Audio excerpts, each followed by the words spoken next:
Fala, rapaziada de Química Aplicada, tudo bem com vocês? Espero que esteja tudo bem com vocês, com a família de cada um de vocês. Hoje a gente vai dar continuidade e, como eu falei, a gente vai virar a chave. A gente estava vendo até agora um conteúdo mais relacionado à química orgânica. E agora a gente vai finalmente virar a chave de volta para a química analítica, em que a gente vai olhar de fato quais que são os procedimentos analíticos, tudo bem, pessoal? Nessa aula de hoje, o que a gente pretende abordar? Pretende abordar uma introdução à análise qualitativa, em que eu vou apresentar para vocês os conceitos que a gente vai usar daqui para frente em quase tudo em análise qualitativa e os principais métodos de separação. Porque o que acontece? Apesar de a gente ter tido uma aula de laboratório, pessoalmente, em que a gente verificou os principais equipamentos, a gente não se debruçou de fato sobre os métodos de separação que a gente utiliza com aqueles equipamentos, com aquelas vidrarias. E a gente vai dar uma olhada nisso hoje. Tudo bem, pessoal? Bom, primeiro de tudo, qual é o nosso objetivo com essa parte?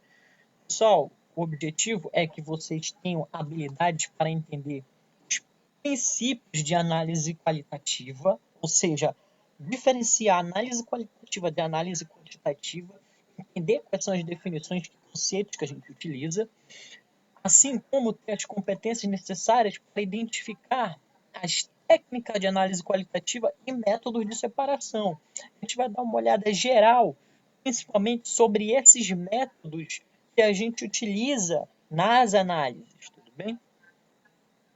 Bom, esses que são os nossos objetivos na aula de hoje. Entender esses princípios, essas definições e identificar os métodos de separação e as técnicas de análise que a gente utiliza, tá bom?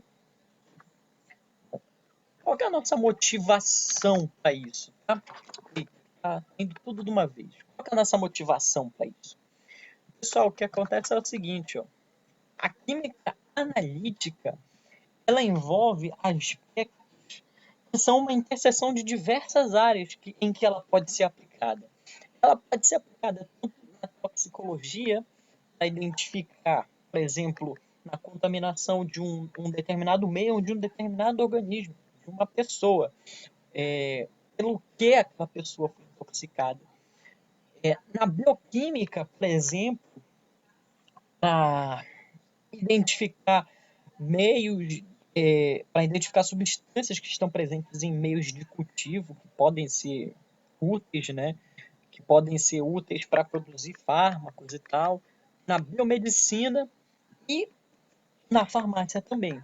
Ou seja, se nós queremos identificar determinadas substâncias que podem interagir com o organismo humano, e se a gente quiser identificar determinados fármacos, inclusive, que podem interagir, a gente lança a mão de técnicas analíticas. E a gente vai dar uma passada desde as técnicas mais simples até no final do nosso curso, no final dessa nossa disciplina, a técnicas mais complexas que utilizam equipamentos de alto nível de complexidade tecnológica, tudo bem? Então é disso que a gente está tratando em química analítica. E para que isso serve, pessoal? As análises, as análises químicas são empregadas tanto na indústria quanto nas ciências da saúde. Então, por exemplo, uma análise de colesteróis ou de glicose em uma amostra sanguínea nada mais é do que um procedimento de análise química, tudo bem? A análise de uma substância química, no caso da glicose, no caso dos colesteróis.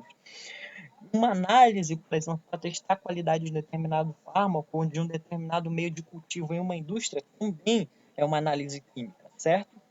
Então, desde a indústria até as análises clínicas se utilizam processos, que nada mais são que processos comuns à química analítica.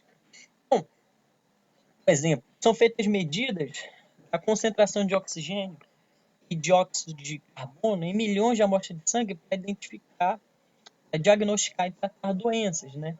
Então, por exemplo, isso também é feito. Aliás,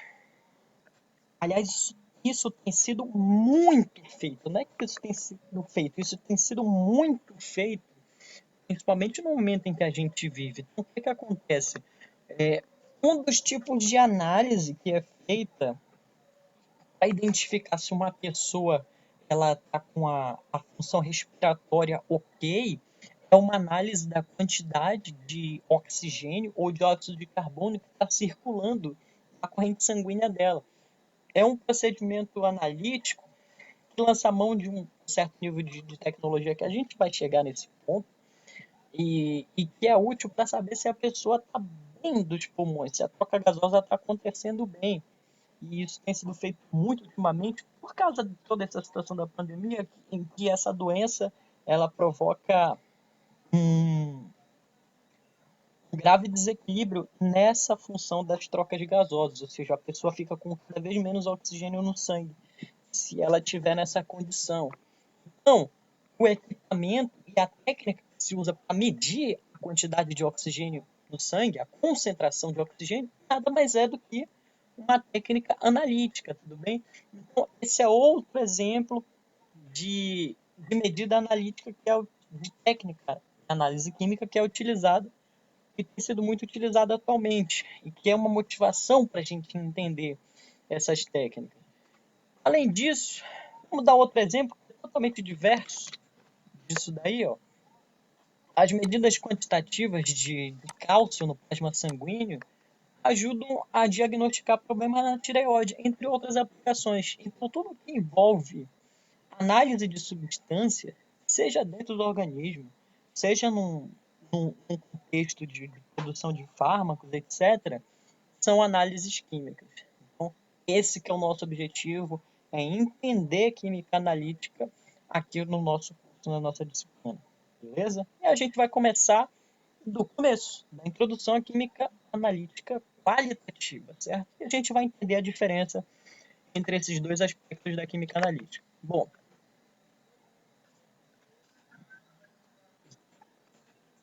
então a gente agora vai começar a ver essas definições que envolvem a química analítica, beleza?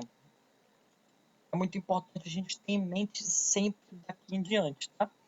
Então, primeira coisa, o que a gente está falando em análise qualitativa quando a gente está falando de amostra? Amostra, pessoal, nada mais é que a porção de matéria que a gente vai tomar para fazer uma análise, beleza? Então, por exemplo, se você vai fazer uma amostra, uma análise sanguínea, por exemplo, a tua amostra é aquela quantidade que foi tomada durante a coleta de sangue dentro de um tubo de ensaio, beleza? Então, aquilo ali é a tua amostra, tudo bem? A amostra é aquela quantidade de matéria que foi tomada para análise. No caso, aquela quantidade de sangue que foi coletada para fazer uma análise sanguínea, beleza? Amostra que é diferente de analito, beleza? O que é um analito? Um analito é um componente dentro daquela amostra que vai ser determinado. Então, por exemplo, numa análise sanguínea, a tua amostra pode ser não, no caso é aquela quantidade de sangue que foi coletada. Agora, um analito dentro daquela amostra, que é um componente daquela amostra, pode ser, por exemplo, a glicose, né? Análise sanguínea para a determinação da concentração de glicose, beleza? Então, amostra é uma coisa, analito é outra. Quando a gente fala amostra, a gente também pode chamar às vezes de solução-problema, se a nossa amostra for líquida, a gente está falando da quantidade de matéria que a gente coletou, analisar. E quando a gente fala de analito, a gente fala efetivamente das substâncias que compõem aquela amostra, beleza? Nesse caso, a amostra igual a sangue, analito igual a glicose, beleza? Então, vamos estabelecer, uma vez que a gente entendeu o que é amostra, uma vez que a gente entendeu o que é analito, qual que é a diferença entre análise qualitativa e análise quantitativa, certo? O que é uma análise qualitativa. Pessoal, análise qualitativa é o primeiro aspecto que a gente vai estudar sobre química analítica. É uma análise que revela a identidade dos elementos e compostos que estão presentes numa amostra. Ou seja, a análise qualitativa vai dizer se algum componente está ou não está presente naquela amostra. Beleza? Nesse caso, vamos dar um outro exemplo. Vamos identificar, vamos propor que a gente queira saber se numa determinada solução tem cátions de cálcio. Então, uma análise qualitativa vai dizer para a gente se aquela solução tem ou não tem cátions de cálcio, certo? Então, isso que é análise qualitativa. É uma análise que vai dizer para a gente se um determinado elemento, um determinado composto, uma substância, está ou não está presente naquela amostra. A análise quantitativa é o outro lado da visão da análise, tudo bem? A análise quantitativa vai revelar para a gente a quantidade em que cada substância está presente em uma amostra. Ou seja, se por um lado a análise qualitativa serviu para saber se tem cátions de cálcio ou não tem naquela solução, a análise quantitativa vai dizer quanto que tem de cátions de cálcio naquela solução, ou seja, a quantidade, a concentração em que aquele determinado analito está presente na amostra. Beleza, pessoal? Então, a análise qualitativa é tem ou não tem uma determinada substância. A análise quantitativa é em qual quantidade ou em qual concentração aquela substância está presente na amostra. Beleza, pessoal? Então, essa que é a diferença entre o aspecto qualitativo e o aspecto quantitativo de uma análise, certo?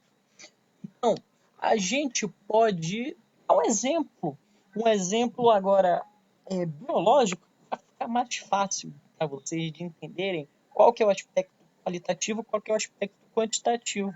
A lógica é a mesma, apesar de a gente estar falando de uma análise biológica e não de uma análise química. Por exemplo, vamos falar da análise do vírus Epstein-Barr em frações sanguíneas, ou seja, em uma amostra sanguínea, a gente vai fazer uma análise desse vírus aqui, que é um vírus que provoca mononucleose infecciosa, que a gente conhece comumente como a doença do beijo, transmitida pelo beijo, né, através da saliva. Então, esse vírus aqui, certo? Então, o Epstein-Barr, o que acontece? Quando a gente está falando da análise dele no sangue, a gente tem o aspecto qualitativo e o quantitativo. Qual que é o aspecto qualitativo? O vírus está ou não presente na amostra de sangue. Esse é o aspecto qualitativo, é identificar se ele está ou não está lá. O aspecto quantitativo é em qual quantidade de vírus está presente na amostra de sangue. A gente comumente chama de carga viral, né? A quantidade. Então, esse é um exemplo que mostra para a gente também qual é o aspecto qualitativo, qual é o aspecto quantitativo. Qualitativo é aquele analito está ou não está na amostra. O aspecto quantitativo é em qual quantidade ele está na amostra. Lembrando novamente, isso não é uma análise química, é uma análise biológica. Mas a analogia entre o aspecto qualitativo e o quantitativo é a mesma, tudo bem? A diferença é que o nosso analito vai ser uma substância química e não um ser biológico. Beleza, pessoal? Bom, vamos falar agora de outros princípios de análise qualitativa. Vamos falar de amostragem, tudo bom, pessoal? O que é a amostragem? Bom, se a amostra é a quantidade de matéria que a gente usa para fazer uma análise, a amostragem é o processo de coletar uma pequena massa do material cuja composição represente todo o material que esteja sendo mostrado. Ou seja, a gente não tem como analisar, por exemplo, toda a quantidade de sangue de uma pessoa, não é? Afinal, a gente não tem como tirar os 5,5, 6 litros de sangue dela e avaliar todas as substâncias que estão ali dentro. Então, o que é que a gente faz? A gente pega uma pequena quantidade que represente o todo. Então, esse é o procedimento de amostragem. O mesmo a gente faz para um meio de cultura, para um meio de um reator, de um processo de produção de um fármaco, etc. Beleza? Então, isso é amostragem. Amostragem, pessoal, a gente não pode confundir com dosagem, beleza? O que é dosagem? Dosagem é o processo de determinar quanto de uma dada amostra é o material indicado pela sua descrição. Ou seja, a amostragem, digamos assim, é o processo de coletar uma parte de massa, matéria que represente o todo que a gente vai analisar. A dosagem é dizer quanto que a gente vai utilizar aquela amostra. Então, por exemplo, se a gente precisa de 10 ml, esse processo de chegar à conclusão que a gente precisa de 10 ml de amostra é a dosagem. A amostragem é a coleta desses 10 ml de amostra. Beleza? Não confundir. A outra coisa que a gente não pode confundir também é essa terminologia entre analisar ou identificar ou determinar, beleza? Pessoal, a gente analisa a amostra. O que a gente determina ou identifica é a substância, beleza? Então, no exemplo que a gente estava utilizando, uma análise de uma amostra de sangue para determinar a quantidade de glicose que tem ali dentro, a gente faz o quê? Analisa a amostra, ou seja, analisa a amostra de sangue. A gente não analisa a glicose do sangue. A gente determina a quantidade de glicose que tem no sangue. Beleza? Então, a gente analisa a amostra. A substância a gente identifica ou determina. Beleza? Não confundir isso de jeito nenhum também. Certo? Então, a gente introduziu aqui outros conceitos de amostragem, dosagem e, claro, esse aspecto de o que é analisar e o que é identificar ou determinar. Beleza, pessoal? Como acabei de falar, né? Uma amostra de sangue, o sangue é analisado para determinar a quantidade de glicose.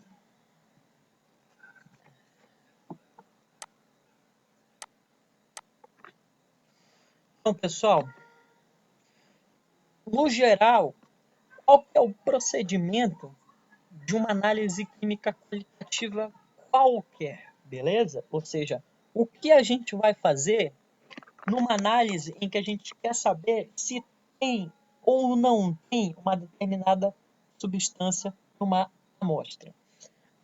Tudo que a gente vai fazer aqui, certo? O procedimento geral de uma análise química qualitativa é isso, ok? O que a gente vai fazer? Primeiro de tudo, selecionar qual método a gente vai utilizar. E a partir disso, o que a gente faz? A gente vai obter uma amostra, ou seja, a gente sabe o que a gente vai analisar. Então, primeira coisa, a gente escolhe um método de análise, a gente coleta a amostra e a gente processa a amostra, porque nem sempre a amostra vai estar pronta para a gente analisar. Então, a gente precisa fazer um processamento dessa amostra. Por exemplo, na análise sanguínea, é preciso fazer um processamento daquela amostra de sangue. O processamento envolve etapas como a centrifugação. Então, depois do processamento, o que a gente faz? A gente faz uma análise se a amostra é solúvel ou não. Por acaso, se a amostra for solúvel, a gente parte da etapa de observação de se o analito é identificável do jeito que a amostra está.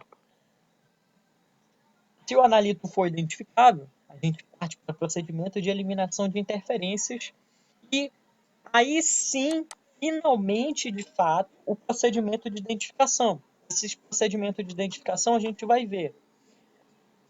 Se o analito não for identificável, a gente deve mudar a forma de apresentação química do analito e aí sim, depois eliminar interferências e partir para o procedimento de identificação.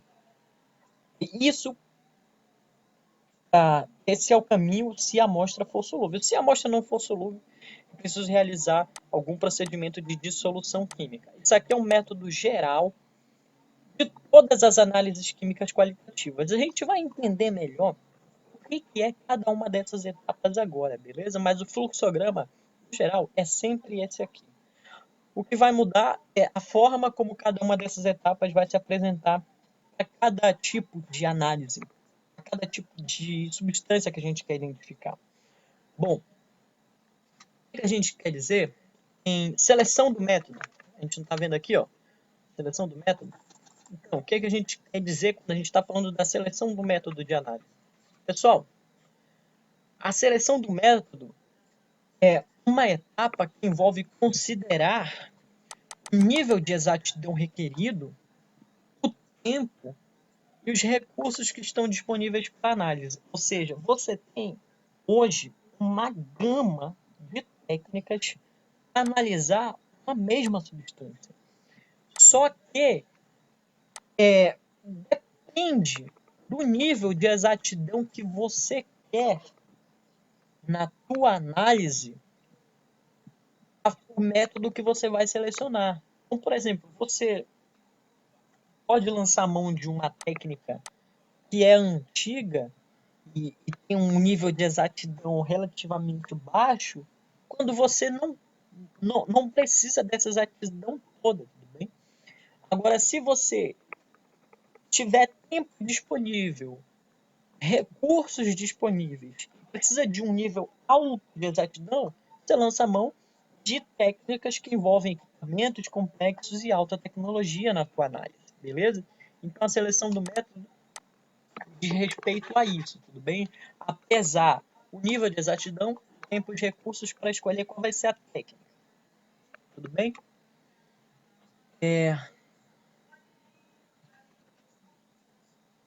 A segunda etapa, como a gente viu aqui no fluxograma, é a obtenção da amostra, é de fato a coleta. Como eu já dei um exemplo da amostragem, né, que é a coleta de uma amostra de sangue. Então, a obtenção da amostra não é simplesmente você chegar lá no meio que você quer analisar e pegar uma certa quantidade aleatoriamente, pessoal. Não é assim.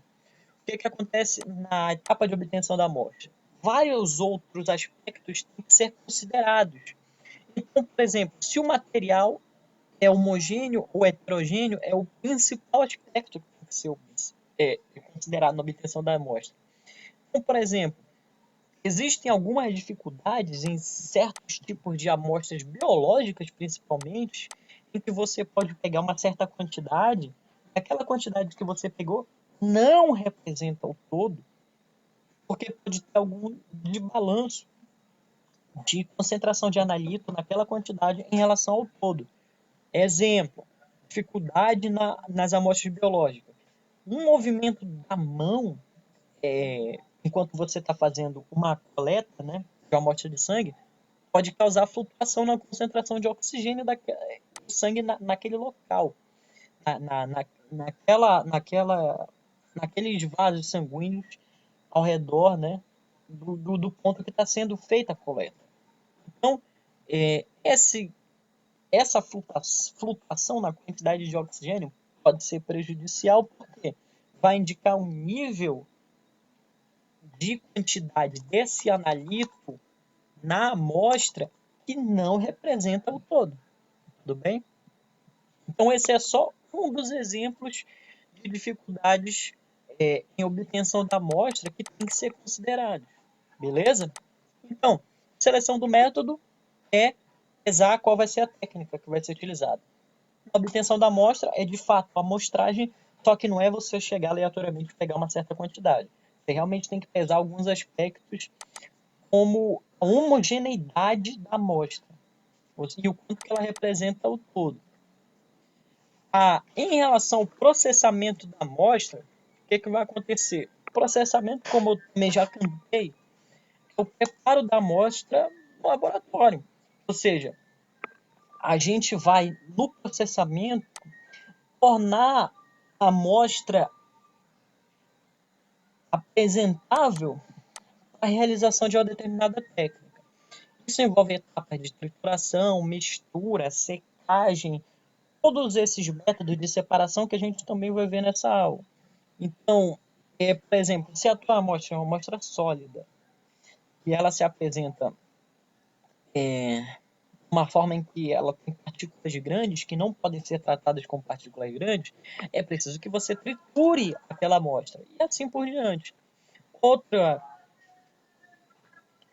aspectos que têm que ser pesados no processamento da amostra é a definição das réplicas dessas amostras para aumentar a confiabilidade dos resultados, ou seja, você precisa fazer, com certeza, várias réplicas da amostra, ou seja, você não vai utilizar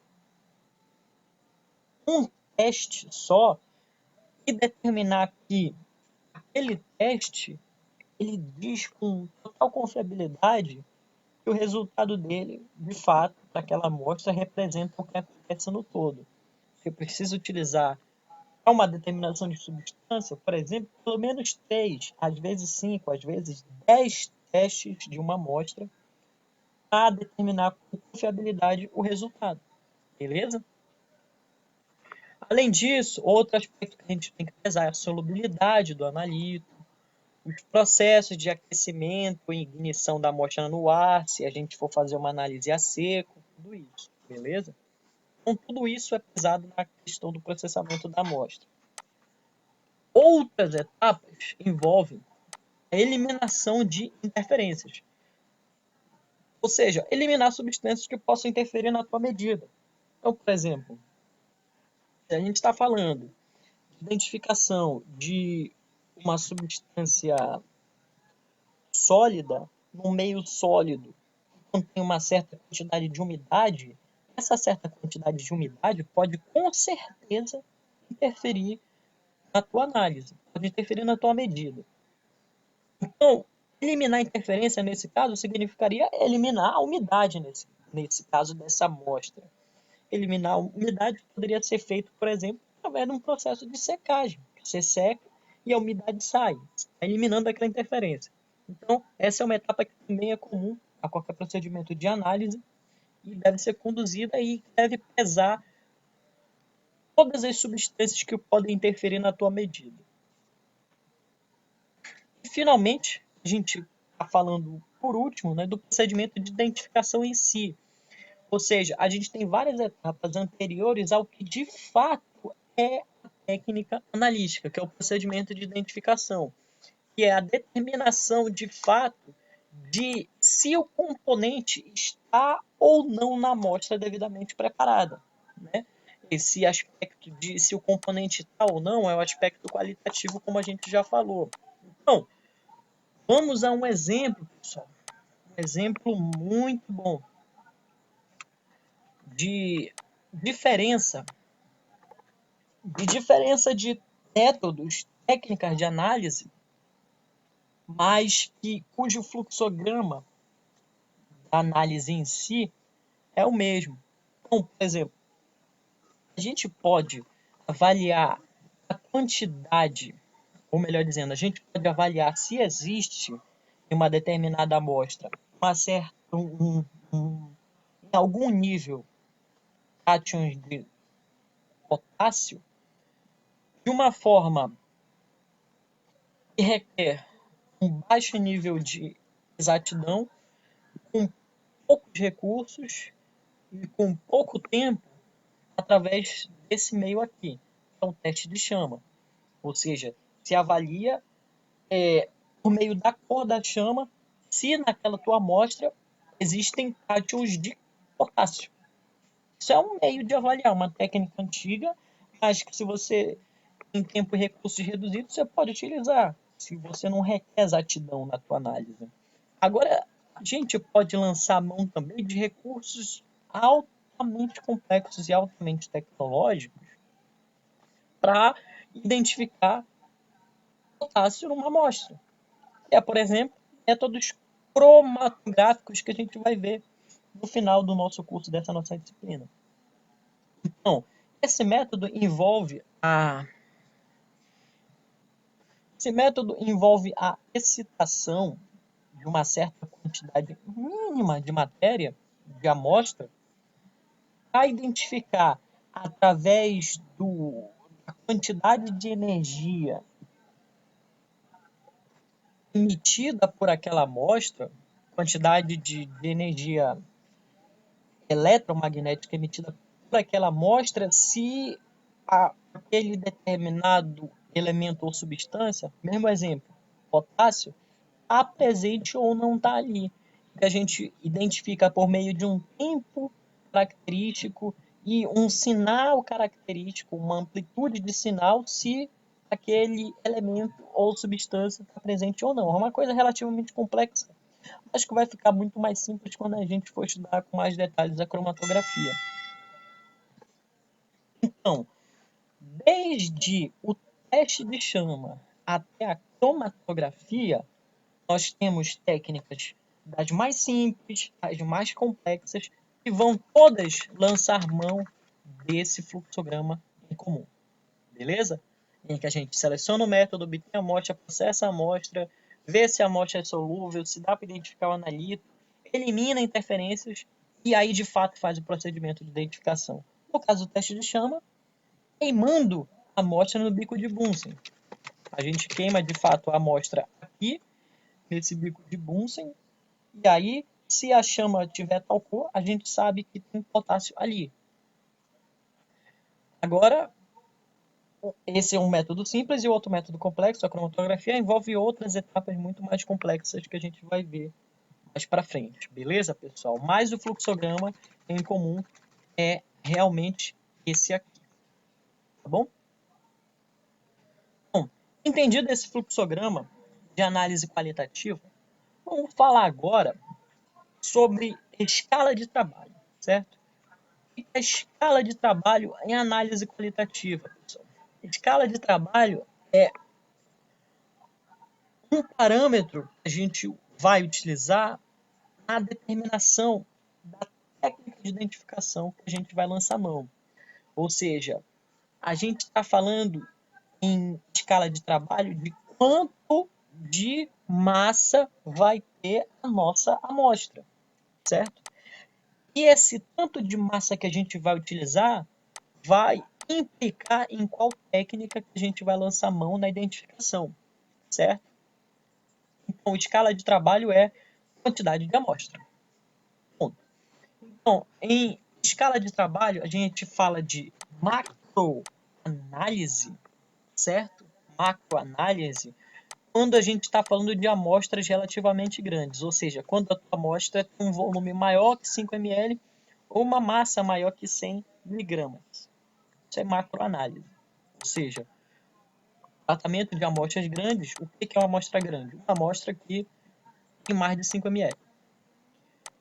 A gente fala de semi-microanálise quando nós temos amostras relativamente pequenas, ou seja, amostras cuja massa é menor que 100 miligramas e maior que 10 miligramas, ou seja, está entre 10 e 100 miligramas, com um volume menor que 5 ml. A gente fala de microanálise quando a gente tem amostras em escala micro, certo? O que é a escala micro? É quando a massa da amostra está entre 1 miligrama e 10 miligramas e o volume é medido em gotas. Ou seja, se você vai usar até 15 gotas de amostra, a gente está falando de microanálise, certo? E por fim, a gente fala de ultra microanálise quando a gente tem amostras em escala de nanomicro, ou seja, quando a massa da amostra é menor que 1 miligrama. E o volume é medido em microlitros ou em UI. Esse UI é uma unidade muito comum utilizada em bioquímica e farmácia. E toda vez que vocês virem o I, vocês saibam que o I significa 0,01 centímetros cúbicos, ou seja, um volume menor que gota, tudo bem? 0,01 centímetro cúbico é o I. E quando a nossa amostra é medida em UI, a gente está falando de uma ultra microanálise. E aí, detalhe importante, à medida que a escala de trabalho vai diminuindo, a gente vai lançando mão de equipamentos cada vez mais complexos, de técnicas cada vez mais complexas para a identificação de substâncias. E, por outro lado, o bom de a gente lidar com uma escala de trabalho menor é que, se a gente está lançando mão de técnicas e equipamentos cada vez mais complexos, as nossas medidas vão ficando cada vez mais exatas. Beleza? Então, é sobre isso que a gente está falando de escala de trabalho, e são essas as escalas de trabalho que a gente costuma tratar: macroanálise, semi-microanálise, microanálise e ultramicroanálise.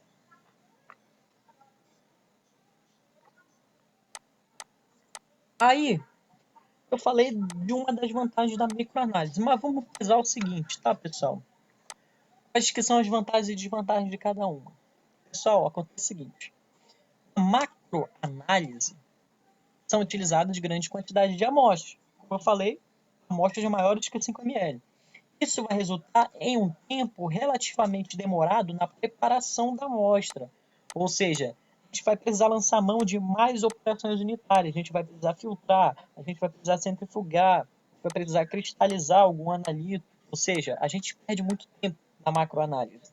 Por outro lado, ela é um tipo de escala de trabalho que demanda menos recursos em questão de equipamento e dinheiro, tudo bem?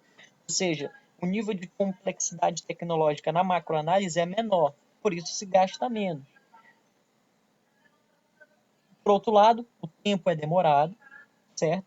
E os equipamentos e a exatidão do resultado da análise, ela não é tão boa quanto na microanálise. Então, quais são as vantagens e desvantagens da microanálise? A microanálise lida com baixas quantidades de material, como eu falei, gotas, né? Ou a ultramicroanálise em UI, né? E, portanto, como a gente está falando de baixa quantidade de material, a gente vai ter um tempo reduzido de preparo da amostra, tempo reduzido da análise em si, e outra coisa é a racionalização do espaço físico do laboratório.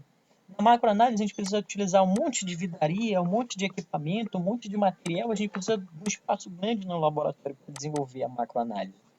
Na microanálise, geralmente, a gente tem um equipamento com alto nível de tecnologia aplicado, que ele ocupa, às vezes, um terço, às vezes menos que isso, do espaço que a gente utiliza para fazer uma macroanálise.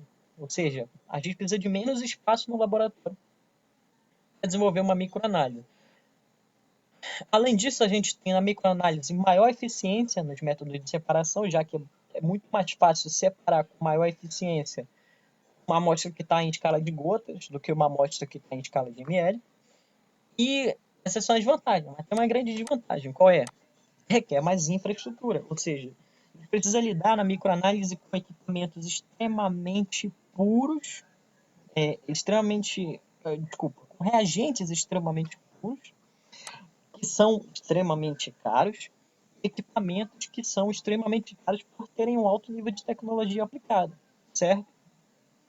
A gente está falando, por exemplo, de cromatógrafos de alta eficiência, que custam muito mais que um carro, equipamento de 60, 80 mil, 100 mil reais, muito fácil, tudo bem? Então, aliás, dica de ouro para quem realmente está conseguindo acompanhar essa aula aqui agora. Quem quiser trabalhar na indústria farmacêutica, Manje muito bem de microanálise, que é o que a gente vai ver no final do curso, no final dessa disciplina.